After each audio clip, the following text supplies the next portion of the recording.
Australia is a country, I believe, that doesn't like history much. They don't acknowledge stuff that have happened in the past, and something like this that affects your family as deeply as it has affected us should be known. Otherwise, it could be just something that's shoved under the carpet, like 70 years without a family.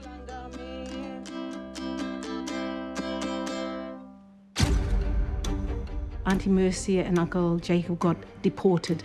He was targeted because he was from another country and a person of colour as well. She was married to him. This was her country. She was First Nation, and yet they still had to leave. I know you've always tried to explain the family tree to me, and that I find it a little bit confusing because there's all these members that I've never met, probably haven't even seen photos of. The concept of family is very important to me. It's about togetherness, it's about growing, it's about being there for each other. That Auntie went over and she died of malaria. Because the father disappeared. Family is family. The producer just sent this to me, so I guess we might have a look at it, hey? It's a video. I think so. Oh my God. It's deportation day. Oh my God. He's kissing children. It's Auntie. It's my dad's sister. It breaks my heart.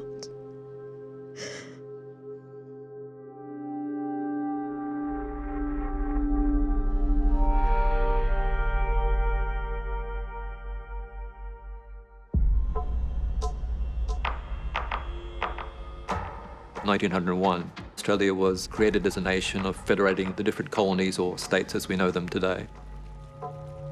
The impetus behind this was, basically to have one nation. And in those days, it meant one race.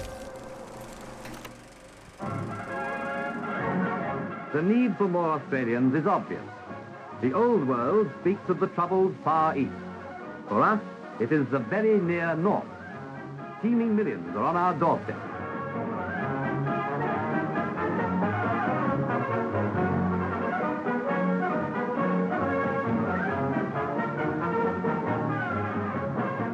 White Australia policy is based on racial thinking that Australia was the last place for white people and white civilization to thrive, and that sparked a sense of urgency that it needs to be preserved just for white people. Australia's immediate population target is 20 million people. We cannot get that number overnight, but we can get it quickly by planned immigration. In Australia, there's much more a sense historically and culturally that it is a kind of Anglo-Saxon outpost on the edge of a vast Asian continent. So there's a lot more defensiveness, there's a lot more exclusionary sentiment.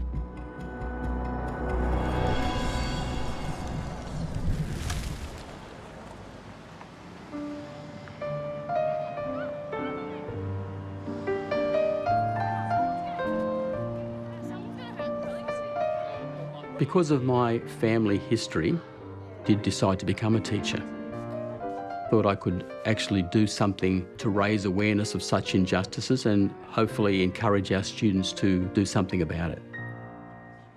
So today we're going to talk about the White Australia policy. What do you already know about the White Australia policy? It was certain legislation that was put in place to maintain the traditional view of a European and colonised Australia, so one that's predominantly white and European. So why were they so against Asian immigration? The first large influx of non-white people to Australia came around the 1850s with the gold rushes. This sparked a lot of racism and a lot of violence, particularly against Chinese people.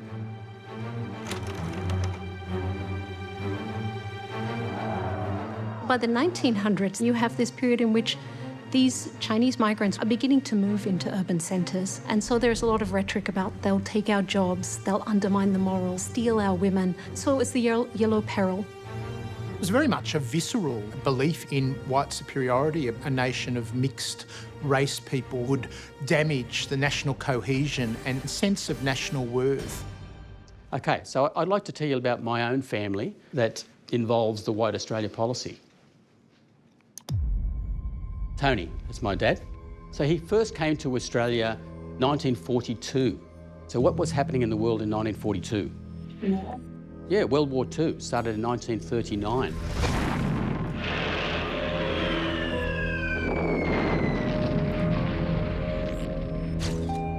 So he came here and he became a war refugee. And there were about 2,000 other Chinese who were here for the duration of the war. He was recruited to join the Australian Army in the 7th Employment Company to help with the war effort. Then he joined the US Army Civil Construction Corps in Bulimba. And there's my mum. So she's living right next door to the army camp. Boy meets girl, got married, so now they've got 3 Australian-born children. And so now the war's over, so this extra labour, these war refugees are no longer needed by the Australian government. The immigration minister at the time was Arthur Caldwell, and so he decided it was time to get rid of those people that they didn't want. The mission on which I am now embarking is vital to the nation. So Arthur Caldwell was a Labor politician, was a fairly fiercely racist man and a very staunch defender of the White Australia policy. Despite the fact that Australia would allow in a broader range of European descent into the country, Asians were not welcome. Using the Wartime Refugees Removal Act, they were able to get a lot of Chinese to leave without complaining, but some had formed families, as my dad had, and they wanted to stay in Australia. Because of the White Australia policy, Arthur Caldwell decided to deport my dad. They were told, you can choose to bring your family or you can choose to leave on your own. That was the ultimatum given to them. Mum didn't have to go, but she didn't want to stay here with her 3 kids. She said, my marriage has proved that love knows no barriers of race or country. My husband gave his best services to Australia during the war. They were so quick to accept your father's help. As soon as it ended, they were quick to dismiss him, and honestly, sad to see that we don't want him anymore.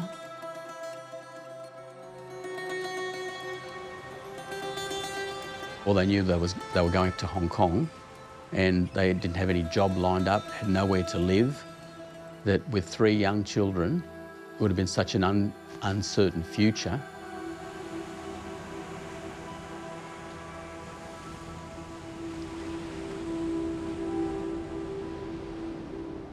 This isn't just a story, this is historic.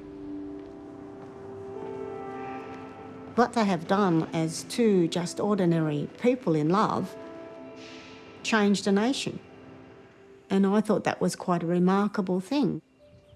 So I'll have a tape recorder and we'll be recording the discussion.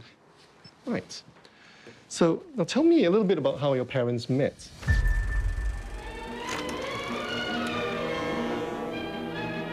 They met in a cafe. My mother was a waitress and my father came in to buy morning tea, and he ended up asking my mum to go out, and she said no. It was quite unusual in those days for an Asian person coming into the restaurant or in Australia generally. Then she thought, why shouldn't I? So she did, and so they went out. So what happened to your mum once she married your dad? My mother was declared an alien, and she had to go to the police station, be fingerprinted and photographed and declared an alien of the country because she'd married my father. She was then classified as Malay, and all her rights were taken away from her. She was no longer Australian, even though she was born here. So your father served in the New Guinea campaign, and several ships were bombed as they ran the gauntlet, so it must have been quite harrowing. Did he ever talk about his experiences of the war? Yes, he did, but it took him a long time.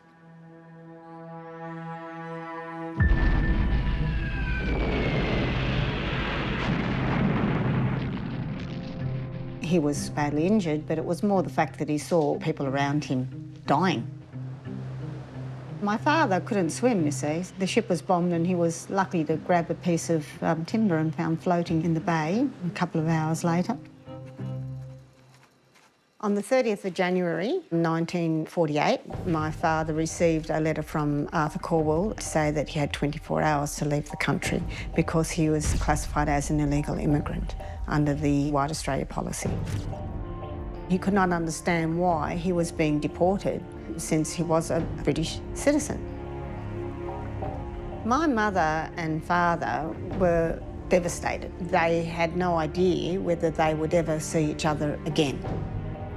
My mother was there by herself with 2 children, expecting a 3rd child. It was a very difficult time, but they were in love, so nothing was going to stop them.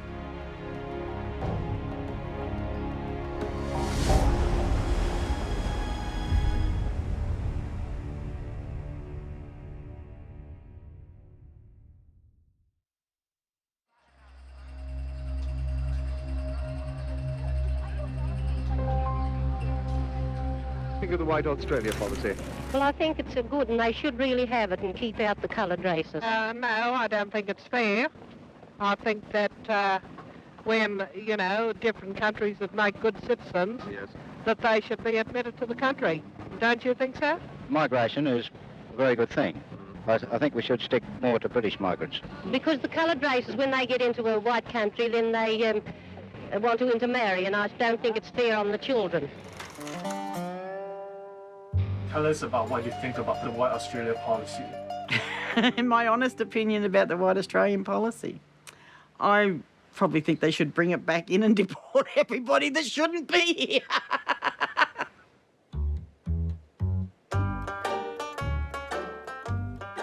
No, I don't think they should have been forced to leave because they stood side by side with the Australians in the war and they had just as much right to be in Australia as I did. Is there milk in there yet? Yes. I have a letter here that Phyllis wrote to Aunt Belle. All right. From the boat when she went to Singapore. Phyllis is my grandmother. I am her eldest granddaughter. I knew my grandmother existed. I knew where she was. I knew that she'd put my dad into an orphanage. Do you want me to read it out? Yeah, read it out. My dearest Aunt Bella, I am very sorry I didn't get a chance to see you before I left, but I didn't have 2 minutes to spare. I hope you will forgive me. I put the boys in the Church of England boys' home. Ever you have time to spare, I hope you will go and see them. Well, Aunt Belle, so I shall say good night with love and kisses from your ever-loving niece, Phyllis. It's a bit sad, really, isn't it? It's just pretty straightforward and direct, eh? There's no sort of, I'm going to miss them or... And they were put there on Dad's birthday. That was his birthday present. just leave the boys and just carry on with your life. Growing up was tough. We moved around from one job to another, so we were travelling nearly all my life. My dad, just jack of all trades and master of none, really. We heard about Grandma when Dad would say because he didn't have this or he didn't have that when he was younger because of what Phyllis had done. This is Phyllis. Oh, wow. Dad's mother. And that's Dad when he was little. And John and his other brother Ken and the baby Cassim. So why was the newspaper? Because her husband got deported from Australia in 1948. When Phyllis was young, she had 3 children. Each of them have a different father. So she had 3 children that were born in Australia and 2 children that were born to a Malayan, and he was being deported.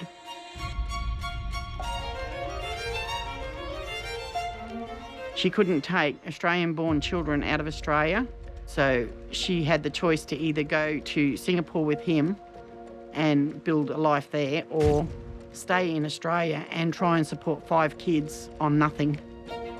This is Dad's sister, Hania Lima, And her first two children, Paul and Elaine. This is Phyllis's, second family. I don't think she was forced to go. I think the choice was hers. She was a pretty tough woman, very outspoken. But I suppose this is probably the only photo that we have. Family's everything. Dad always pushed the fact that family is everything. And if you can't look after your family, then you don't deserve to have them.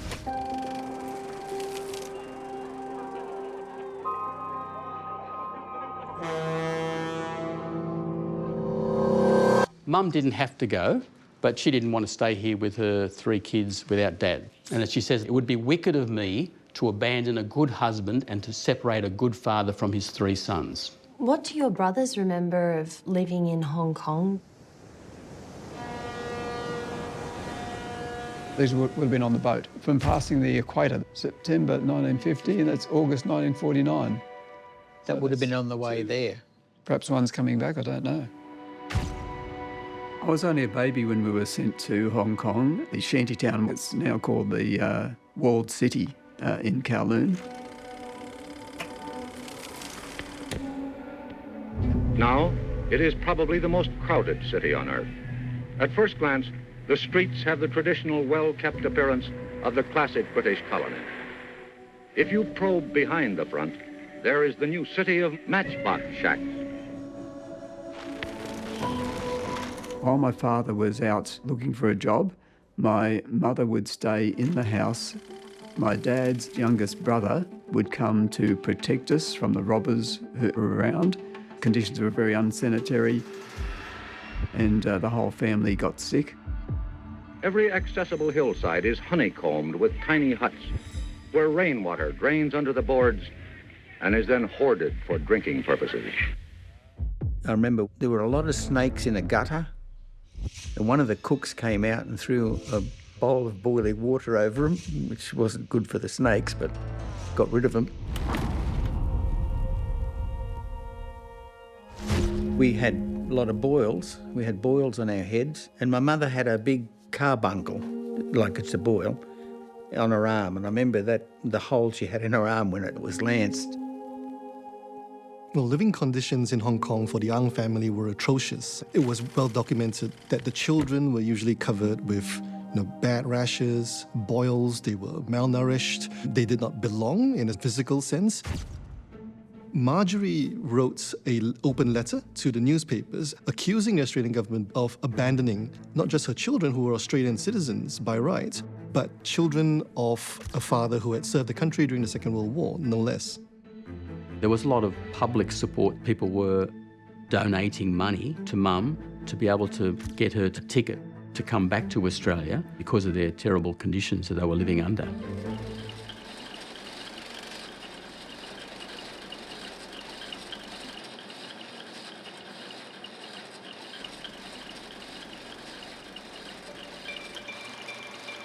There was a sense that the government was behaving in an offensive and almost treacherous way in having accepted the assistance in defending Australia, in fighting the Japanese, and then was now treating them as unworthy to live amongst white Australians. Did you at any time consider taking a proportion of non-European migrants? No. Do you want to enlarge on that? No. Australia was facing wide and harsh international criticism right throughout Southeast Asia. So there certainly was an element of wanting to repair Australia's international relation, while at the same time factoring in that white Australia still had broad electoral support. So it certainly, in the immediate post-war years, wasn't an abandonment of white Australia. When there was a change in government, he was allowed to come back. So Dad came back. In fact, I don't think my mum ever travelled out of Australia once she came back.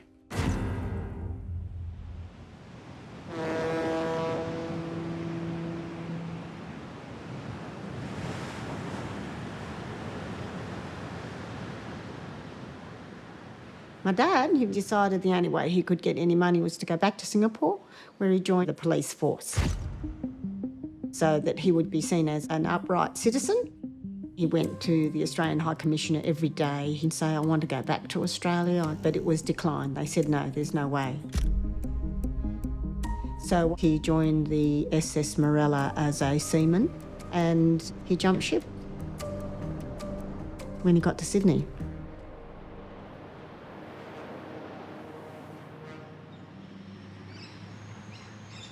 I think it was about 7 months that they were apart. He thought that was the only way that he would be able to get back.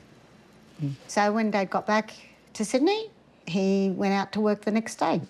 And he did that for 3 months with no one even questioning him. And then one day, police knocked on his door and he was arrested because the government wanted to find every little bit of evidence they could to deport my father. He was given his dictation test. The dictation test was devised as an expedient to keep out non-whites and particularly to keep out Asians. If you're given the test, you're never meant to pass. It was 50 words in any language. Basically, the immigration officer decided who was an undesirable immigrant and simply gave it to these people. So immigration officers could really cast around to find a language that you had no chance of being able to complete. And they were being rejected on the basis of race, essentially. Tot was fluent in English. He had really good English. He went to an English school. So they gave it to him in, I think it was French? French. Yeah. So they knew he could speak English, but purposely gave him a different language that he wouldn't know. Yes, because they could give it in any European language. So they chose And it was French. up to them to decide. Yep. Which one? Wow. He went to the courts and he was jailed for 6 months. He spent 7 days in jail before they were able to come up with the bail. My father said that was his worst experience in his whole life. He wasn't a criminal. He just wanted to be back with his wife and his children. How can you possibly be so racist because of the colour of someone's skin? That's damning.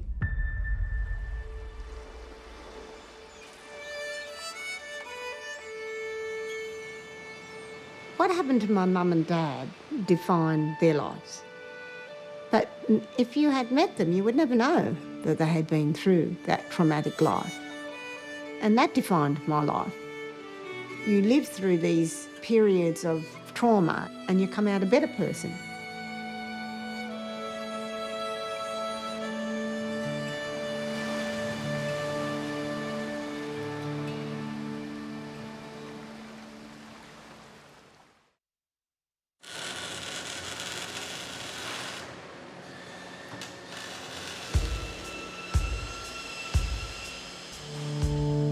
How's the density for you at the moment? Can you imagine that at the larger scale?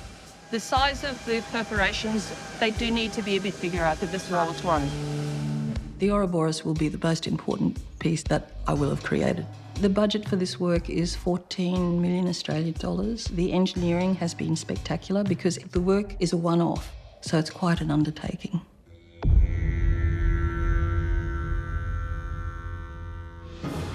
The experience of being different is absolutely at the heart of my practice. My work has started out as interrogated with identity and belonging, and then it's expanded to be this question of what is the relationship of everything in the world, and that comes into this cosmos, which is what my really large work is about. Lindy's work resonates so well because she's the daughter of Chinese immigrants who struggled to speak English. But her work is taking place and moments and making them big about human experience and trying to make people lean into themselves a little bit more to understand somebody else.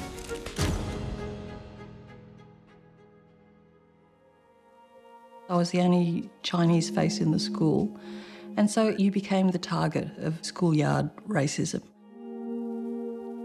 I became very sensitive to it, and I, in fact, would always tell the first racist joke. This is my defence. But I found that is a really hideous way to live because you're always batting off some kind of attitude or opinion about you. The trauma of the White Australia policy does linger because those policies are really harmful. So if the government attitude is one of racism, then that's the tone that people will absorb and it becomes a self-hatred. So I've had to disentangle myself from those attitudes that have been internalised.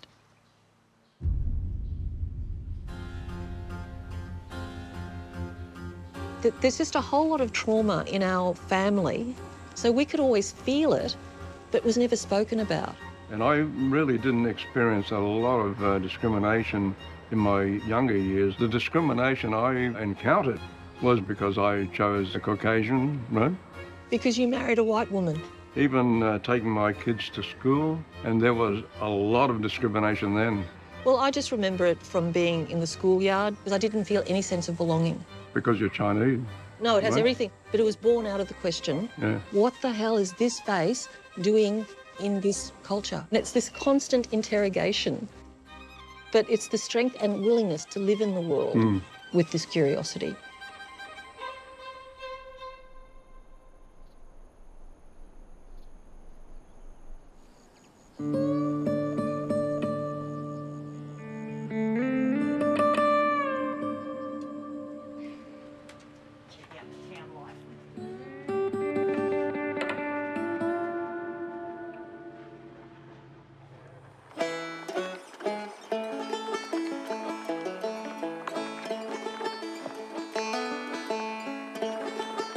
How far should we go today, Tess?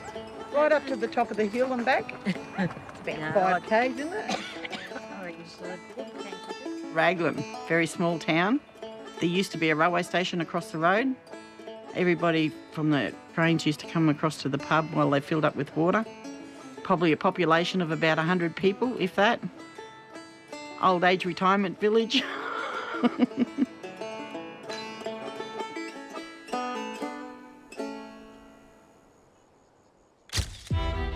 Grandma came over from Singapore in, I'm pretty sure it was 1978.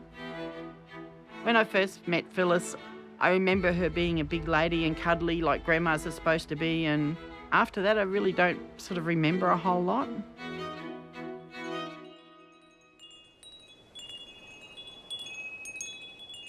When Phyllis died, I felt that it was a great loss because we hadn't really got to know each other. This is Phyllis. I don't think Phyllis wanted to come back to Australia. She didn't believe in the white Australian policy law, so she'd already made a life over there.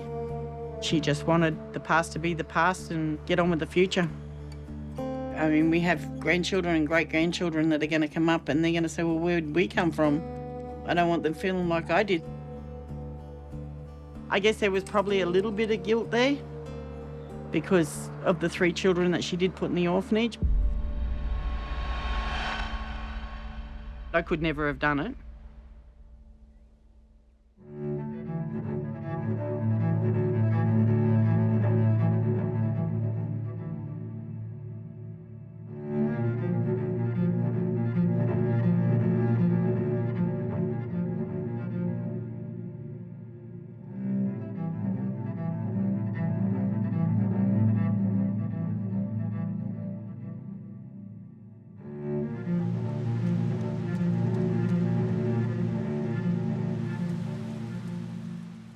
It wasn't a choice for her because they did not allow her to bring the kids with her to Singapore. They say they're because Australian citizens, they're not allowed. So she had no choice. Come and see the ship. They come and came to Singapore and we are waiting at the harbour. My name is Lemia Christine Osman. My mother is Phyllis Osman. My father is Ahmad Osman.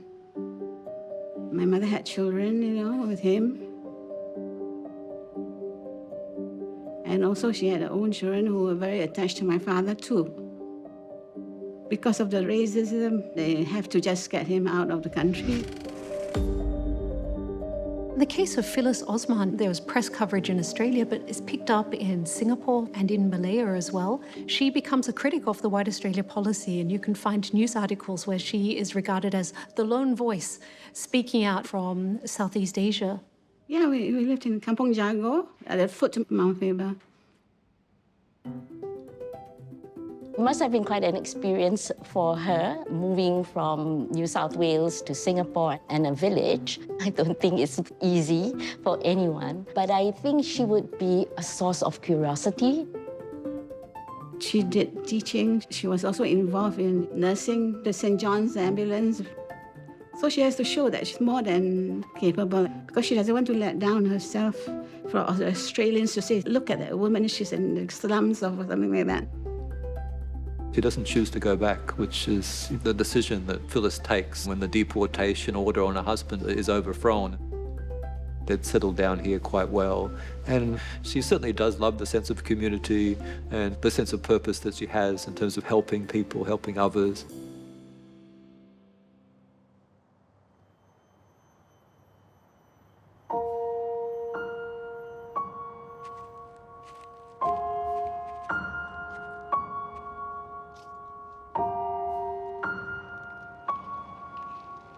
Hi, Nanny.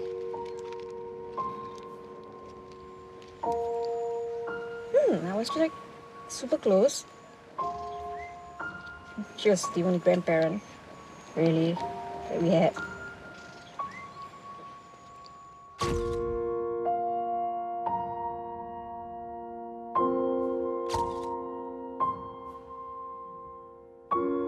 And of course, I miss her.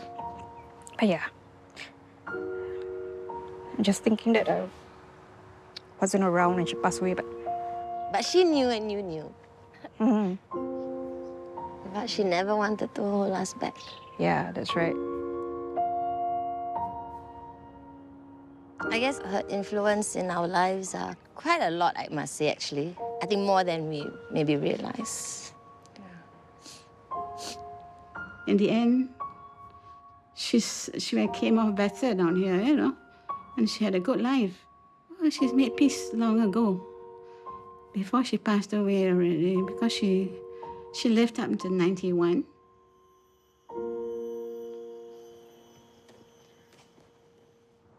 Bring it on. In Singapore, when I grew up, we had the Chinese, Indians, and the Malays. So I tried to fit in all the different racial groups in society, but I couldn't blend with anyone. Thank you. Sit down, please. Sit down, thank you. Sit down. We have no knowledge of our roots, because when my family was deported out of Australia, they were abandoned, and there wasn't much information. We don't have any contact with relatives. We were unsure of who we are.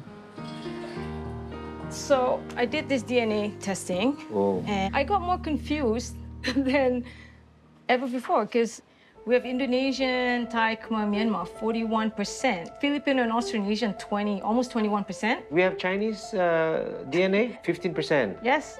I thought it would answer a lot of questions, but actually, I was more confused because this is a lot. You know, people ask me, where are you from? What are you? I always thought I looked like everybody else, but obviously not.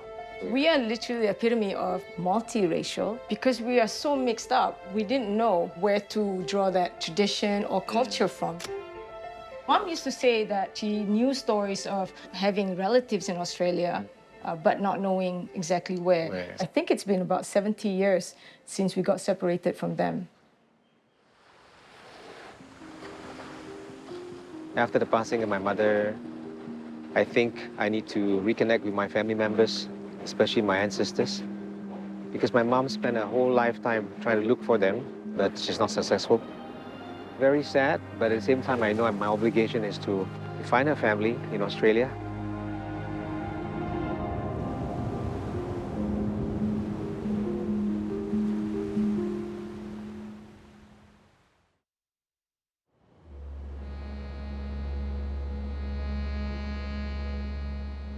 So, what are you going to eat for dinner tonight? Huh?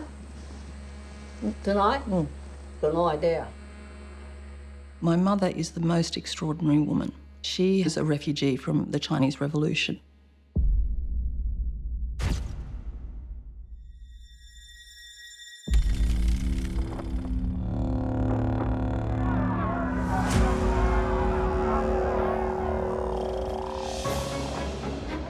She forged a letter from her uncle saying that she was desperately needed on urgent family business in Hong Kong. So with her 2 little sons, they took the train from Guangdong into Hong Kong and ultimately to Australia. She had no options because she'd left a war-torn country. What she came from was revolution. So Mum was a refugee from the Chinese Revolution.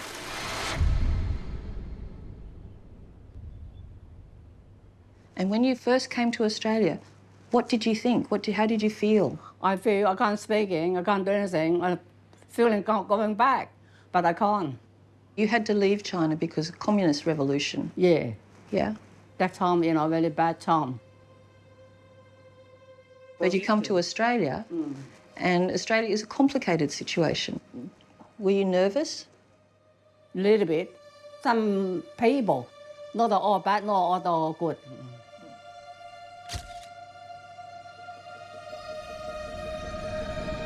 Wait a minute. Okay. My mother has this incredible capacity to get on with life. This way.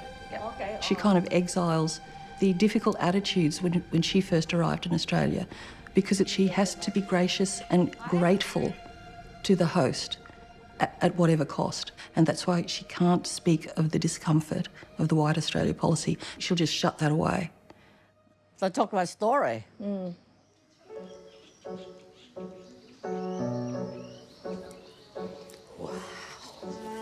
Смотри, какая у него голова. Yeah. Today very good day. Today we have python. Oh, yes. Yeah, we have new neighbor. Do you give him a name, the python? No. I just look. Actually, I haven't told my mum about this. But it was looking at the way Zhenya was with Grisha. I could imagine what it was like for Mum to come out to Australia with 2 little boys. Here I feel like at home because you give too much care to us. I want to ask you why you help us like a refugee from Ukraine, from war. Seeing you 2 together reminded me of my own mother as somebody who came from war with 2 little boys to come to a new country. This policy in Australia was to discriminate against Asian people. All my life, I live under the idea that I am less. You understand? Yeah, I am sure that it's too hard. Because you're just human being. Yeah. Only human being, that's all. Thank you. You know how many I cry. I know. Thank you. Oh, come on, everybody. Australia has come a long way from being a monoculture and recognising that it's multicultural, and it always has been. It's really important to recognise that trauma exists and to have hearts that are open enough and compassionate enough to provide the space to heal.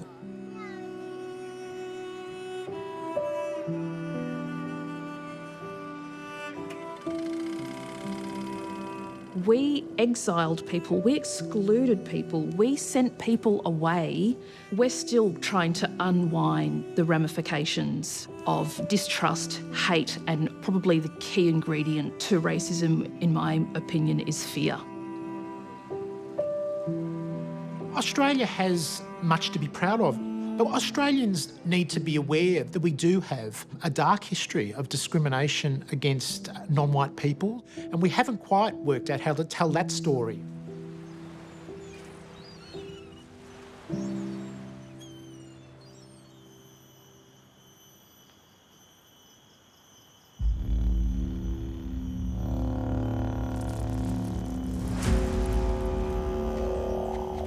Well, my mom has spoken sometimes that we have some Australian connection. I was wondering what is the family name or clan or whatever.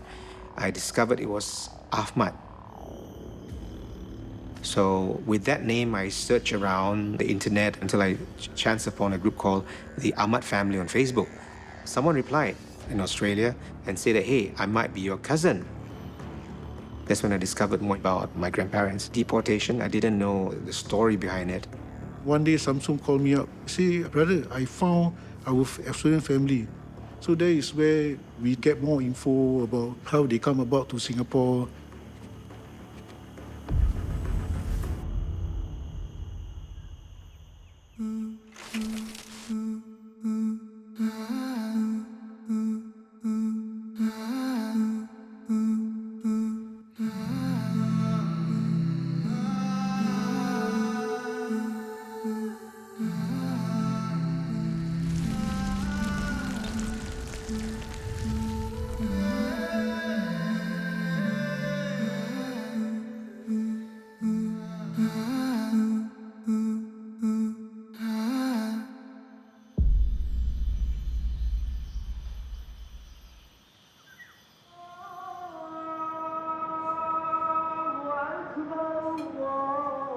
So Marcia didn't follow? Only Jacob was deported? I think our grandma asked permission from the Australian government to bring over the children and herself to Singapore to follow our grandpa. When I was young, I came to know that my dad is born in Australia. Because they are being deported out, this family suffers a lot. We are able to meet together with the Australian family. That will heal our pain that we feel towards our parents when they suffered during the early days of their life.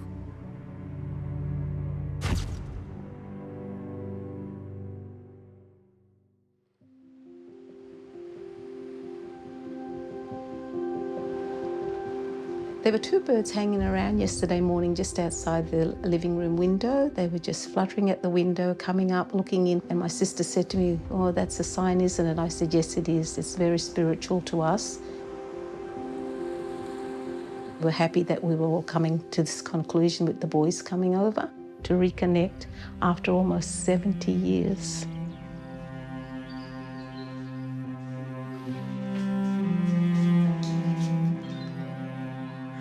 Hello, Auntie Friends. Hello. This has been too long. Oh my God. Oh, come and meet the family. Oh, my boys. It's good to see you. We love you so much. Our nephews, Azat and Samson. All of your uncles and aunties are your parents' first cousins. Yeah. Anyone want to come and give him a cuddle? This is such a precious time. Thank you so much. Thank you so much. We were all overwhelmed and elated. It was just the most precious thing in the world to happen to our family. Leila, this Auntie Choppy. Hello, darling. Hello. Tiny Chop. How are you, Auntie? Look. Good. We're very, very, very happy.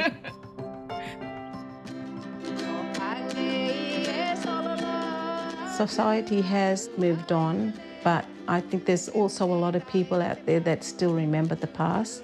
For us, we will never forget, but it's happened to us personally, so it's our history as well.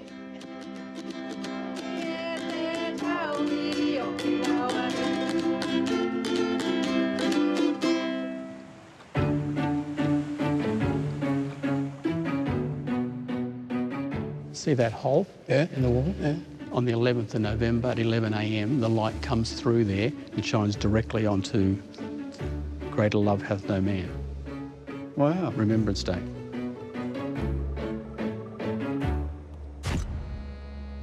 I think it's fantastic now that he's officially being recognised as being in the Australian Army and have made a contribution. So he's finally getting that recognition that he deserves. Dad's not the only one. There were thousands of them that risked their life for Australia. And what do you get for it? That's what gets me. You know, perhaps there were thousands. How do you know? And how many other people were in Dad's situation?